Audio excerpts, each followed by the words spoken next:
Hello everyone, welcome to my YouTube channel. आज की video में हम polytechnic first semester communication skill का यूनिट फर्स्ट डिस्कस करने वाले हैं, जो कि आपके एग्ज़ाम के लिए बहुत ही यूजफुल होने वाला है। चलिए हम लोग वीडियो को शुरू करते हैं। सबसे पहले हम लोग देखेंगे कि बेसिक ऑफ कम्युनिकेशन मतलब कम्युनिकेशन का बेसिक क्या होता है। कम्युनिकेशन किस वर्ड से बना है, इसको हम लोग जान लेते हैं। The word communication is derived from the Latin word communicare which means to share. जो कम्युनिकेशन है ना, कम्युनिकेशन जो वर्ड है वो लैटिन वर्ड कम्युनिकेयर से लिया गया है, जिसका मतलब होता है शेयर करना, एक्सप्रेस करना, एक्सचेंज करना। अब हम लोग देख लेते हैं कम्युनिकेशन का मतलब क्या होता है, मतलब कम्युनिकेशन की डेफिनेशन क्या है। Communication is the process of sharing knowledge, information, thoughts, ideas और feeling from one person to another person. It is a two way process. It can be verbal और नॉन वर्बल। कम्युनिकेशन एक process है जिसके द्वारा हम लोग अपने knowledge को शेयर करते हैं, इंफॉर्मेशन को शेयर करते हैं, थॉट्स को शेयर करते हैं, आइडियाज़ को शेयर करते हैं और अपने फीलिंग को भी शेयर करते हैं, जो कि एक पर्सन शेयर करता है दूसरे पर्सन से। मतलब कम्युनिकेशन का डेफिनेशन यही है कि कम्युनिकेशन में हम लोग क्या करते हैं, अपने नॉलेज को, आइडियाज़ को, इंफॉर्मेशन को एक दूसरे से शेयर करते हैं। It is a two way process. यह दो टू वे प्रोसेस होता है, क्योंकि इसमें कम से कम दो लोगों की ज़रूरत पड़ती है, तभी कम्युनिकेशन हो पाएगा, नहीं तो नहीं हो पाएगा। इट कैन बी वर्बल और नॉन वर्बल। यह वर्बल भी हो सकता है और नॉन वर्बल भी हो सकता है। अगला है, अब हम लोग देखेंगे कि प्रोसेस ऑफ कम्युनिकेशन, कम्युनिकेशन का प्रोसेस कैसे होता है। कम्युनिकेशन का प्रोसेस कंप्लीट होने के लिए कुछ उसमें की एलिमेंट्स होते हैं जिनका रहना बहुत ही आवश्यक होता है। अगर इनमें से कुछ मिसिंग रहता है तो कम्युनिकेशन प्रोसेस नहीं हो पाता है। तो देख लेते हैं कि कम्युनिकेशन प्रोसेस कैसे होता है। उसमें से सबसे फर्स्ट नंबर पर आता है सेंडर। सेंडर क्या होता है? सेंडर वो होता है जो मैसेज को भेजता है। मतलब जो सेंडर सेंडर उसे हम लोग कह सकते हैं जो कि मैसेज को क्रिएट करता है, जो मैसेज को बनाता है, या फिर जो मैसेज भेजने वाला होता है उसी को हम लोग सेंडर कहते हैं। अब सेंडर के बाद आता है इनकोडिंग। इनकोडिंग क्या होता है? इनकोडिंग होता है जो सेंडर रहता है, जिस भी मैसेज को भेजने की कोशिश करता है तो उसके लिए पहले एक स्ट्रैटेजी बनाता है कि उसको किस वे में भेजना है, किस तरीके से उसको भेजना है। पहले उसके माइंड में ये थॉट आता है तो उसी को हम लोग कहते हैं इनकोडिंग। उसको इनकोड करता है सेंडर। फिर उसके बाद वो मैसेज आ जाता है कि वो जो भी मैसेज रिसीवर को भेजना चाहता है वो मैसेज मैसेज होता है। फिर उसके बाद बात करते हैं चैनल। चैनल क्या होता है? जो भी मैसेज जो सेंडर होता है, जो भी मैसेज उसको भेजना होता है, किसके माध्यम से भेजता है, उसी को हम लोग कहते हैं चैनल। उसी को हम लोग क्या कहते हैं? चैनल। उसके बाद आता है रिसीवर। जो सेंडर रहता है मैसेज को भेज देता है, चैनल के माध्यम से भेज देता है, तो वो पहुंचता है रिसीवर के पास, और रिसीवर वही होता है जो मैसेज को रिसीव करता है। फिर उसके बाद जब मैसेज को रिसीव कर लेता है रिसीवर, तो उसके बाद वो भी करता है डिकोड। डिकोडिंग करता है। डिकोडिंग करना मतलब अपने रूप में वो रेडी करता है मैसेज को, फिर मतलब बाद में वो चीज़ें उसके लिए कैसे यूज़फुल हो सकती हैं, उस रूप में वो मैसेज को डिकोड कर लेता है। जब डिकोड कर लेता है तो उसके बाद आता है फीडबैक। फीडबैक क्या होता है? जब मैसेज को डिकोड कर लेता है अच्छे से तो वो देता है फीडबैक रिसीवर को कि हाँ, मुझे मैसेज मिल गया है, या फिर मुझे मैसेज नहीं मिला, ये प्रॉब्लम है, या फिर प्रॉब्लम कोई नहीं है, बहुत ही अच्छा है। तो ये चीज़ें मतलब रिस्पॉन्स करता है, बताता है सेंडर को। इसी को हम लोग कहते हैं फीडबैक। और ये जो प्रोसेस है ना, सेंडर से शुरू होकर के बाद में लास्ट में सेंडर तक ही आ जाता है। इसी प्रोसेस को हम लोग कहते हैं प्रोसेस ऑफ कम्युनिकेशन। और ये जो प्रोसेस चल रहा होता है, तो प्रोसेस कंप्लीट होने में बीच में डिस्टरबेंस भी आता है, जिसे हम लोग कहते हैं नॉइज़। जिसे हम लोग कहते हैं नॉइज़। अब हम लोग देखेंगे इन सभी मतलब की एलिमेंट्स को, बारी बारी हम लोग सबको देख लेते हैं डिटेल में, ताकि हमें एग्जाम में लिखने में मदद मिल जाए। सबसे पहला है सेंडर। सेंडर क्या होता है? The sender or the communicator generates the message and conveys it to the receiver. जो सेंडर होता है या फिर कम्युनिकेटर, मतलब सेंडर उसे हम कह सकते हैं जो मैसेज भेजने वाला होता है, या फिर जो बात को शुरू करने वाला होता है, जो कम्युनिकेट करने वाला, उसी को हम लोग सेंडर कहते हैं। And conveys it to the receiver, और वो रिसीवर को मैसेज भेजता है या फिर समझाता है। He is the source of communication. वो कम्युनिकेशन का सोर्स होता है, जो कि वन हु स्टार्ट कम्युनिकेशन, मतलब जो कम्युनिकेशन को स्टार्ट करता है। अब देख लेते हैं कि मैसेज क्या होता है। मैसेज क्या होता है? इट इज़ द आइडिया, ये आइडिया भी हो सकता है, ये इन्फॉर्मेशन भी हो सकता है, ये व्यूज़ भी हो सकता है, ये फैक्ट भी हो सकता है, ये फीलिंग, मतलब ये जितनी सारी चीज़ें हैं उसी उन सभी को हम लोग मैसेज कहते हैं। फिर उसके बाद देख लेते हैं कि इनकोडिंग क्या होता है। The sender encoded the message such as in the form of words, pictures, gestures, etc. The choice of the form is decided by the sender. जो इनकोडिंग क्या होता है? जो सेंडर रहता है ना, जो मैसेज को इनकोडिंग करता है, मतलब इसकी स्ट्रैटेजी वे में पेश करता है, मतलब पहले से उसके माइंड में जो थॉट आते हैं, मुझे मैसेज को इस तरीके से समझाना है, इस तरीके से बताना है, तो उसी को हम लोग कहते हैं इनकोडिंग करना, मतलब मैसेज को रेडी पहले करता है, उसी चीज़ को हम लोग कहते हैं इनकोडिंग। अगला है चैनल। चैनल तो आप लोग जानते होंगे। It is the medium of communication such as YouTube, black board, telephone, post, fax, email etcetera, बहुत सारे होते हैं। यह एक माध्यम होता है जिसके द्वारा कम्युनिकेशन किया जाता है, मतलब जिसके माध्यम से कम्युनिकेशन होता है। जैसे कि यूट्यूब, यूट्यूब के माध्यम से कम्युनिकेशन होता है। जैसे कि हम आपको यूट्यूब के माध्यम से पढ़ा रहे हैं, तो हम पढ़ा रहे हैं, मतलब मैसेज आपको दे रहे हैं किसके माध्यम से? यूट्यूब के माध्यम से। ब्लैक बोर्ड, टेलीफोन, ये सब एक माध्यम है कम्युनिकेशन करने का।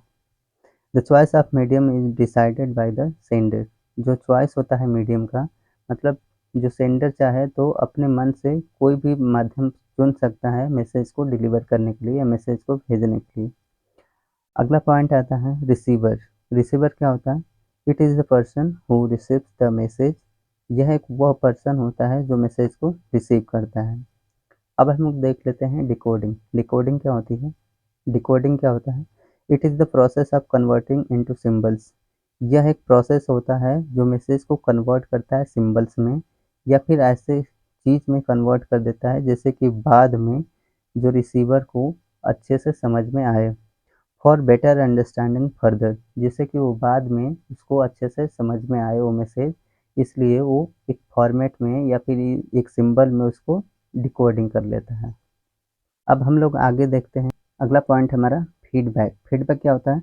The response or action taken by the receiver after decoding the message. एक फीडबैक क्या होता है? फीडबैक होता है एक रिस्पॉन्स। फीडबैक को हम लोग रिस्पॉन्स भी कह सकते हैं या फिर एक्शन भी कह सकते हैं, टेकन बाय द रिसीवर, जो कि एक रिसीवर एक्शन लेता है, मतलब रिसीवर जो होता है वो रिस्पॉन्स करता है सेंडर को या फिर एक्शन देता है सेंडर को, उसी को हम लोग कहते हैं फीडबैक। मतलब जो रिसीवर को मैसेज रिसीव हो जाता है तो उसके बाद में उसकी रिस्पॉन्स में कुछ वो बोलता है, यस या नो, कुछ भी ऐसा कुछ बोलेगा, तो उसी को हम लोग कहते हैं फीडबैक। अगला देख लेते हैं कि नॉइज़। नॉइज़ क्या होता है? Anything that interfere with clear communication.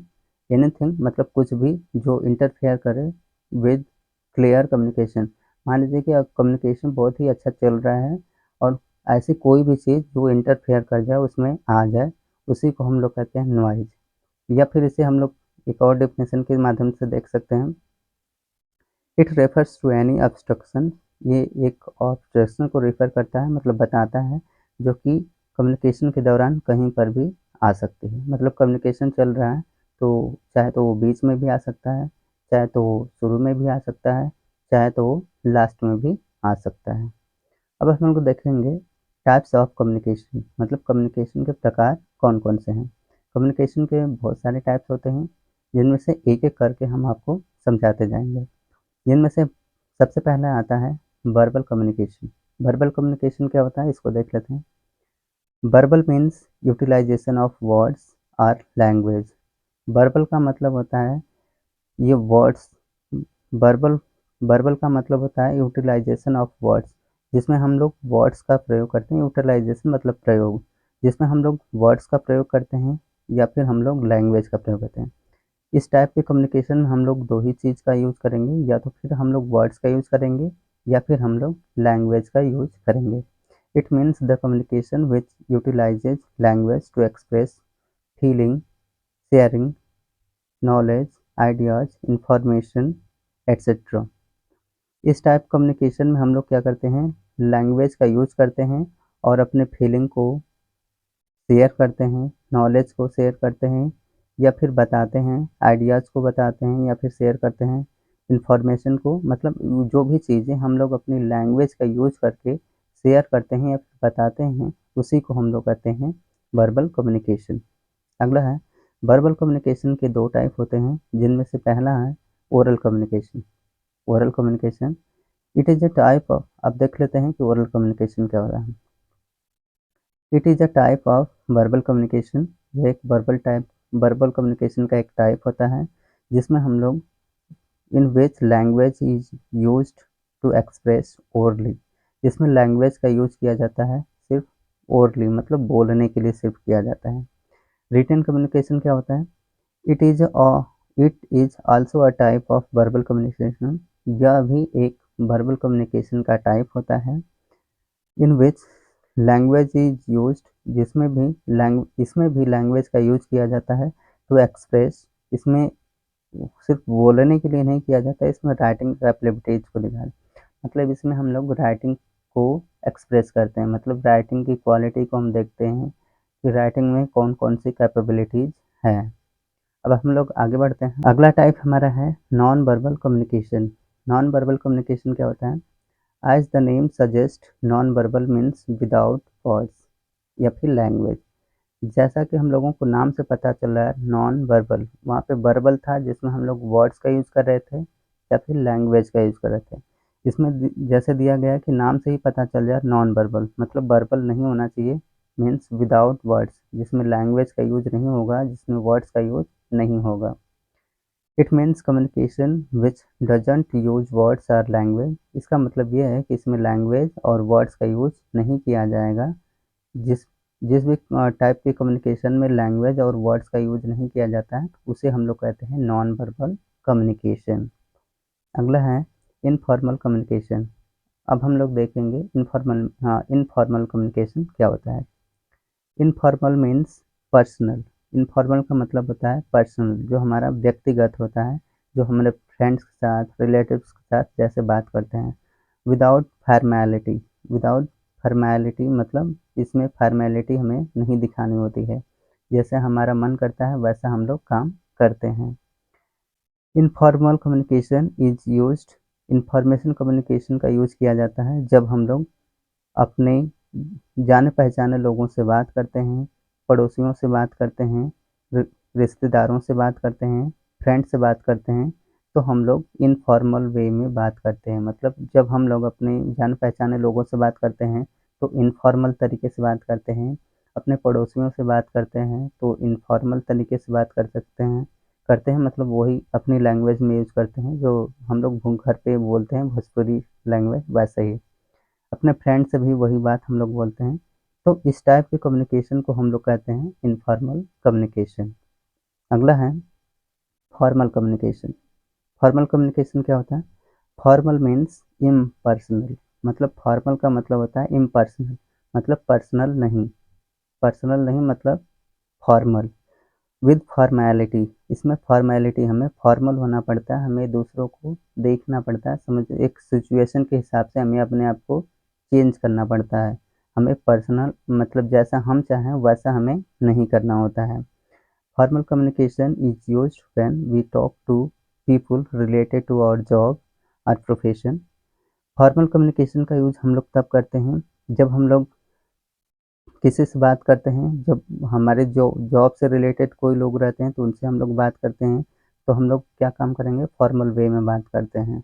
जो हमारे प्रोफेशन, जैसे हम कोई काम कर रहे हैं तो अगर उस काम से रिलेटेड अगर कोई पर्सन मिल जाता है तो उससे हम लोग फॉर्मल वे में बात करते हैं। ऐसा नहीं कि हम लोग अपनी लैंग्वेज भोजपुरी को यूज करने लगते हैं, तो हम लोग वहाँ पे फॉर्मल लैंग्वेज को यूज़ करते हैं। जहाँ पर भी जिस भी टाइप की कम्युनिकेशन हम लोग फॉर्मल चीज़ें करते हैं, फॉर्मल लैंग्वेज को बोलते हैं या फिर फॉर्मल तरीके से रहते हैं, तो उस टाइप को हम लोग कहते हैं formal communication. It is used some specific places, इसका यूज़ हम लोग कुछ स्पेसिफिक प्लेस पे करते हैं, जैसे कि स्कूल्स हो गया, स्कूल्स में हम लोग फॉर्मल रहते हैं, फॉर्मल चीज़ें हम लोग करते हैं।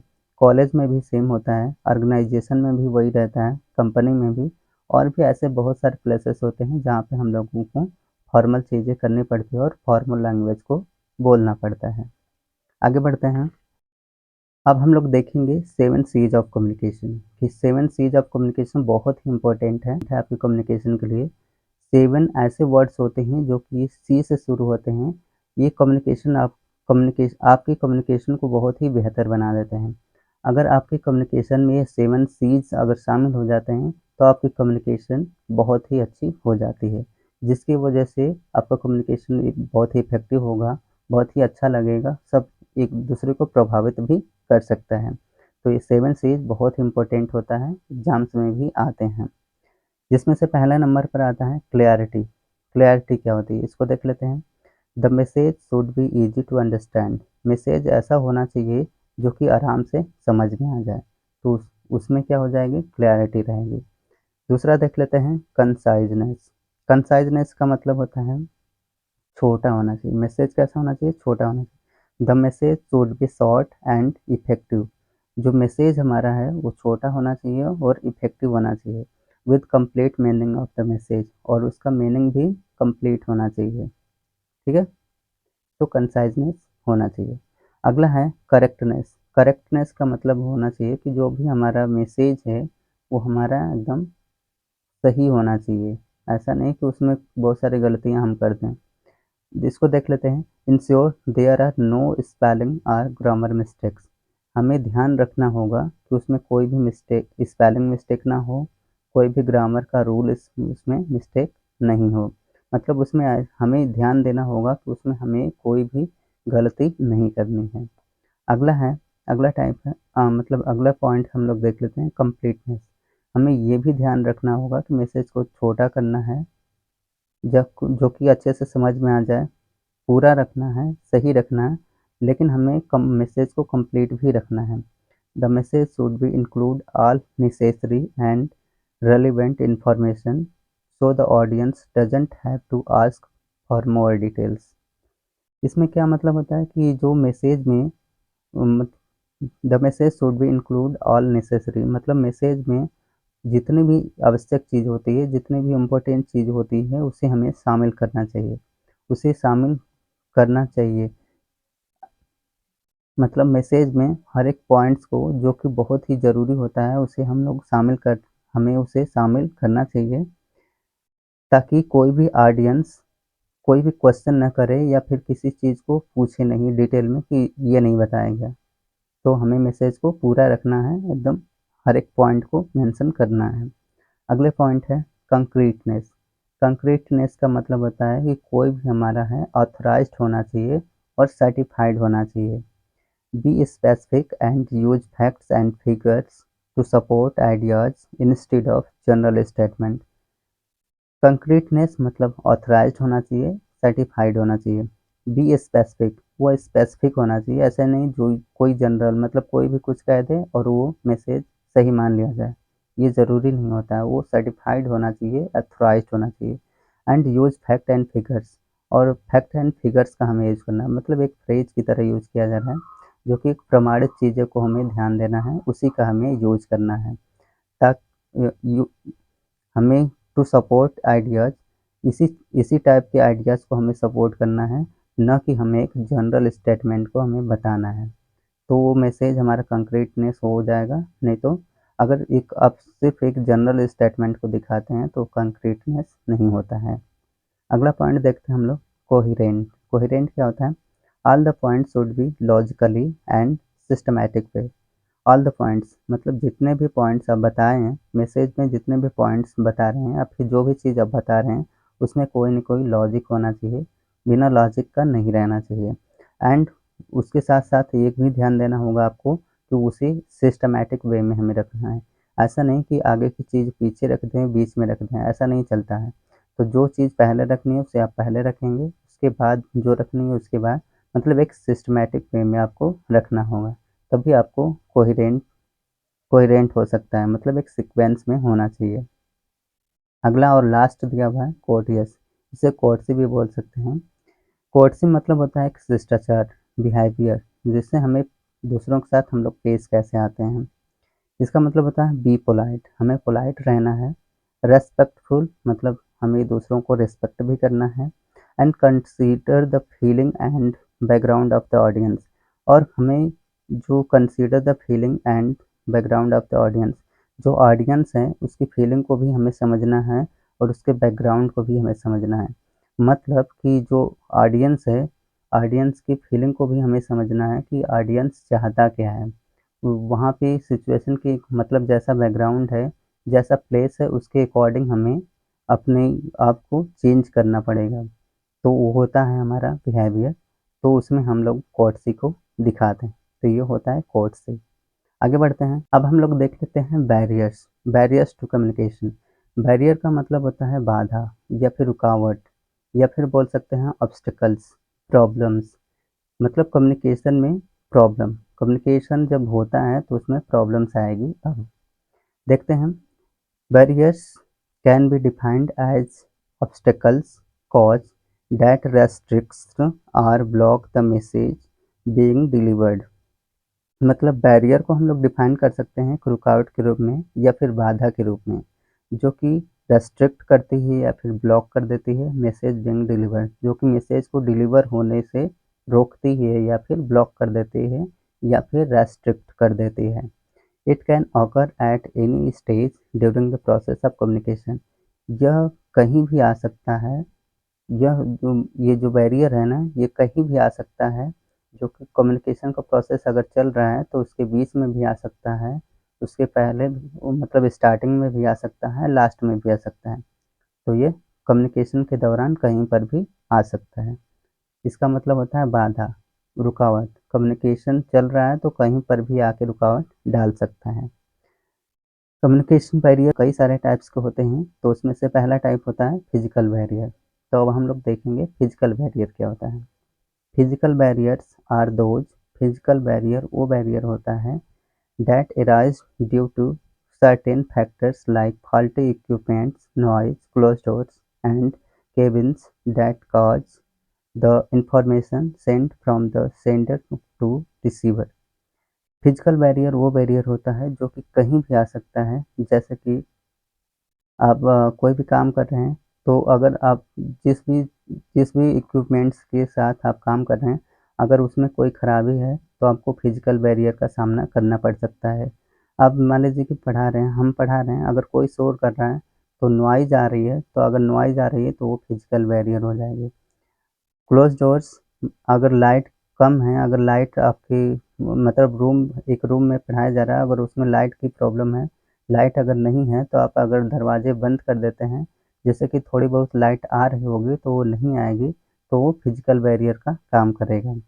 केबिन्स वही सेम बात है, डेट कॉज इंफॉर्मेशन, जो कि इंफॉर्मेशन को शेयर करने में या फिर भेजने में, जो रिसीवर तक पहुंचने में प्रॉब्लम आएगी। मतलब ऐसी कोई भी इंफॉर्मेशन जो कि रिसीवर तक पहुंचने में प्रॉब्लम आए, उसी को हम लोग कहते हैं फिजिकल बैरियर।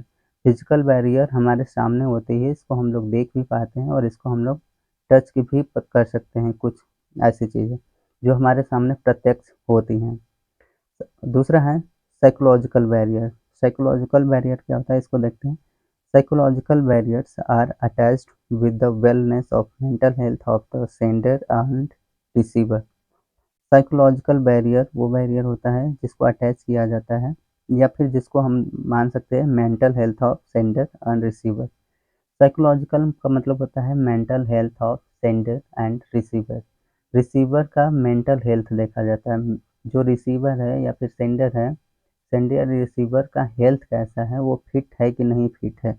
अगर फिट रहेगा तो उसमें साइकोलॉजिकल बैरियर नहीं आएगा, या अगर वो फिट नहीं है, चाहे सेंडर चाहे रिसीवर, तो उसमें साइकोलॉजिकल बैरियर देखने के लिए आपको मिल सकता है।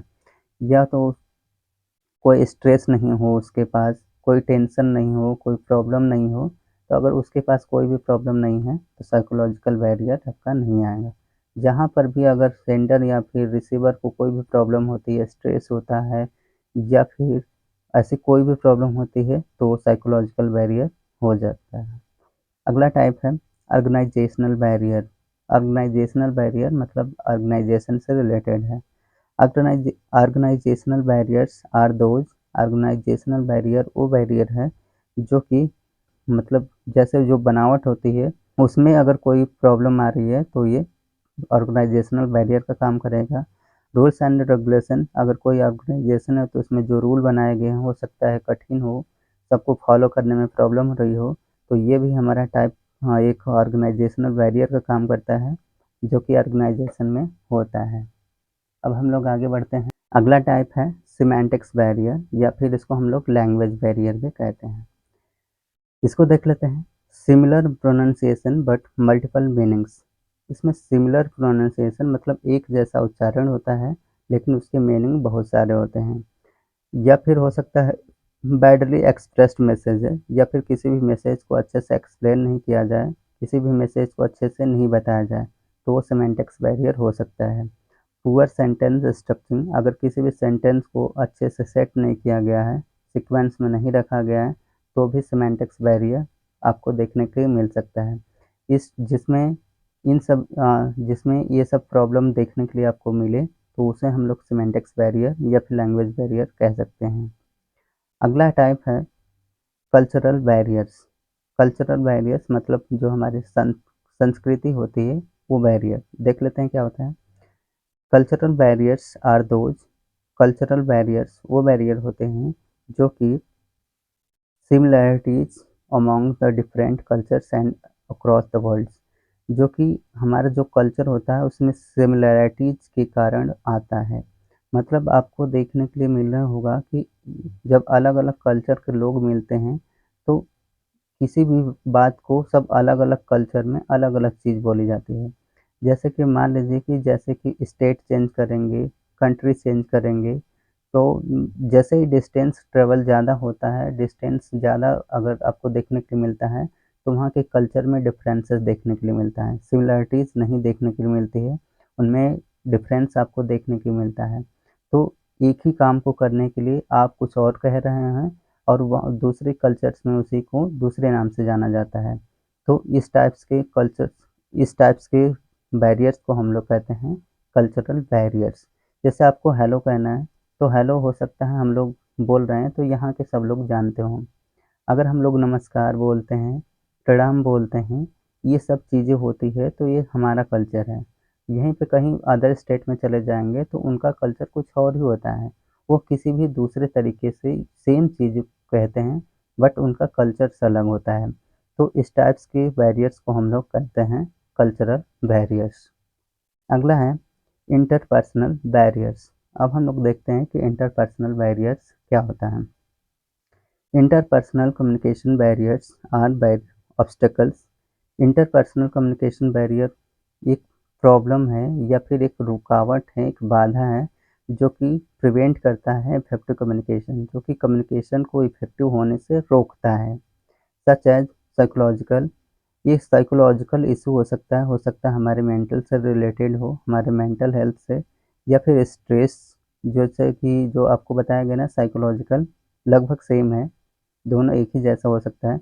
तो साइकोलॉजिकल इशू हो सकता है, जैसे कोई प्रॉब्लम हो, या कोई मेंटली फिट नहीं हो, वो स्ट्रेस है, उसे गुस्सा आ रहा हो, या फिर उसके इमोशंस कुछ ऐसे हों, तो ये सब चीज़ें क्या हो सकती हैं, जिसमें अगर ये सब चीज़ें आपको देखने के लिए मिलेगी, तो उसको हम लोग कहते हैं interpersonal barriers.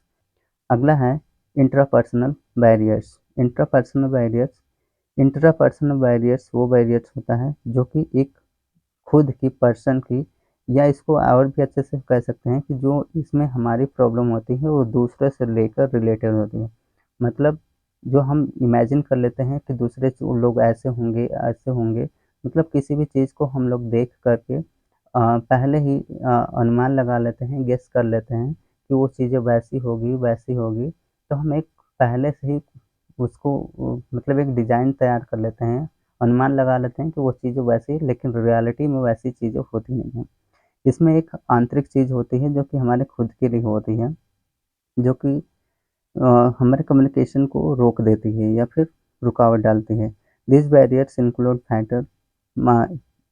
Factors like different experience, जो हमारे एक्सपीरियंस होते हैं वो अलग-अलग हो सकते हैं, उसकी वैल्यूज़ भी अलग हो सकती है। इसमें सेल्फ टॉक हो सकता है, मतलब इसमें ऐसी बैरियर्स हो सकती है जो हमारे खुद, मतलब कोई ऐसी चीज़ होती है ना, जैसे कि हम लोग बोलना नहीं चाहते हैं लेकिन वो हमें आ रहा होता है, या फिर हम किसी को दिखाना नहीं चाहते, किसी के सामने बोलना नहीं चाहते हैं, तो वो होता है इंट्रापर्सनल बैरियर्स। ये सब बैरियर्स थे, बैरियर्स को हम लोग देख चुके हैं। अब अगर आपके कम्युनिकेशन में अगर बैरियर्स इंटर कर जाता है, बैरियर्स आ जाता है, तो उसे बैरियर्स को दूर कैसे करना है अब हम लोग देख लेते हैं। तो देखते हैं how to overcome communication barriers. Barriers पे हम लोग ओवरकम कैसे कर सकते हैं, बैरियर्स को हम लोग कैसे हटा सकते हैं। जिसमें से सबसे पहले नंबर पर आता है checking whether it is good time and place to communicate with person. पहले हमें चेक करना पड़ेगा कि वो टाइम सही है कम्युनिकेट करने का, प्लेस सही है। अगर किसी भी पर्सन से हमें कम्युनिकेट करना है, तो हमें टाइम और प्लेस को ध्यान से देखना होगा। पहले ध्यान से हमें उसको चेक करना होगा कि सही टाइम है कि नहीं है, सही जगह है कि नहीं है। अगर ये चेक कर लेंगे तो हमारा कम्युनिकेशन अच्छा हो सकता है, तो उसमें बैरियर नहीं आएगा। दूसरी पॉइंट है being clear and using language. हमें कोई भी मैसेज को एकदम साफ-साफ कह देना है और एक ऐसी लैंग्वेज को यूज़ करना है जो बहुत पहले से बोली जा रही हो, जिसे सब लोग समझ पा रहे हों। दैट द पर्सन अंडरस्टैंड, जिसे कोई भी पर्सन समझ पाए, जिसे कोई भी पर्सन आराम से समझ पाए। तो अगर ऐसा हम लोग करेंगे तो कम्युनिकेशन में बैरियर नहीं आएगा। तीसरा पॉइंट देखते हैं communication communication one thing at a time. अगर कम्युनिकेशन किसी से हम लोग कर रहे हैं, अगर कम्युनिकेशन हमें करना है, तो हमें ये भी ध्यान रखना होगा कि एक समय में सिर्फ हम लोग एक ही बात को बोलें। ऐसा नहीं कि एक ही समय पे मतलब थोड़ी बात बोलें, फिर उसको रोक करके दूसरी बात बोल दें, फिर उसको रोक करके दूसरी बात बोल दें। तो हमें एक समय में एक ही बात बोलनी है, जब तक कि वो बात पूरी ख़त्म नहीं हो जाए, तब तक हमें दूसरी बात को शुरू नहीं करना है। अगला पॉइंट देखते हैं respecting a person's desire do not communicate. हमें एक किसी भी पर्सन को रेस्पेक्ट भी करना है, उसकी क्या इच्छा है, उसकी इच्छा को हमें रेस्पेक्ट करना है, तब हमें कम्युनिकेट करना है। ऐसा नहीं कि सिर्फ हम जैसा चाह रहे हैं वैसा ही किया जाए, हमें ये भी देखना होगा कि सामने वाला क्या चाहता है, उसके अकॉर्डिंग ही हमें कम्युनिकेट करना है। अगले पॉइंट देखते हैं checking that the person has understood you correctly. आपको ये भी चेक करना पड़ेगा कि आपने जो बात कही है, जो उसे अच्छे से समझ में आई या फिर वो सही-सही समझ पा रहा है, नहीं पा रहा है। अगर वो सही-सही समझ पा रहा है तो कम्युनिकेशन में बैरियर नहीं आ सकता। अगर आपने कह दिया और उसे समझ में नहीं आया तो कम्युनिकेशन में बैरियर एंटर कर जाएगा। अगले पॉइंट देखते हैं communicating in a location that is free of distraction. हमें कम्युनिकेटिंग करना है, मतलब कम्युनिकेशन करना है एक लोकेशन में जो कि फ्री ऑफ डिस्ट्रैक्शन हो। मतलब हमें कम्युनिकेशन एक ऐसी जगह करनी है जहाँ पे हमें कोई भी बाधा देखने के लिए ना मिले। मतलब एक अच्छा टाइम हो, एक अच्छा प्लेस हो, जिससे कि कम्युनिकेशन में बैरियर्स एंटर करने की प्रॉब्लम नहीं आए। अगला पॉइंट देखते हैं acknowledging any emotional responses the person has what you have said. हमें ये भी स्वीकार करना होगा, हमें ये भी मानना पड़ेगा कि कोई इमोशनल रिस्पॉन्सेस, मतलब कि सामने वाला अगर कोई इमोशनल रिस्पॉन्सेस कर रहा है, मतलब सामने वाला अगर इमोशनल हो जाता है, तो हमें वैसी चीज़ें नहीं कहनी है कि उसकी उसे खराब लग जाए या फिर वो इमोशनल हो जाए। तो हमें इस चीज़ को भी स्वीकार करना होगा। मतलब हमें जो भी बात कहनी है, हमें सोच समझ के कहनी है कि सामने वाले को इमोशनल नहीं होना पड़े, सामने वाले को दुःख नहीं हो। तो ये रहा यूनिट 1 जो कि आपके एग्ज़ाम्स के लिए बहुत ही इम्पोर्टेंट है। उम्मीद करते हैं कि आप लोगों को ये वीडियो समझ में आई होगी। आपके लिए वीडियो यूज़फुल रही होगी। तो वीडियो अच्छी लगी हो तो लाइक और शेयर ज़रूर करिए। थैंक्स फॉर वॉचिंग, मिलते हैं नेक्स्ट वीडियो में। और हाँ, नेक्स्ट यूनिट की वीडियो जल्द ही हमारी यूट्यूब चैनल पे अपलोड कर दी जाएगी, आप लोग देख सकते हैं।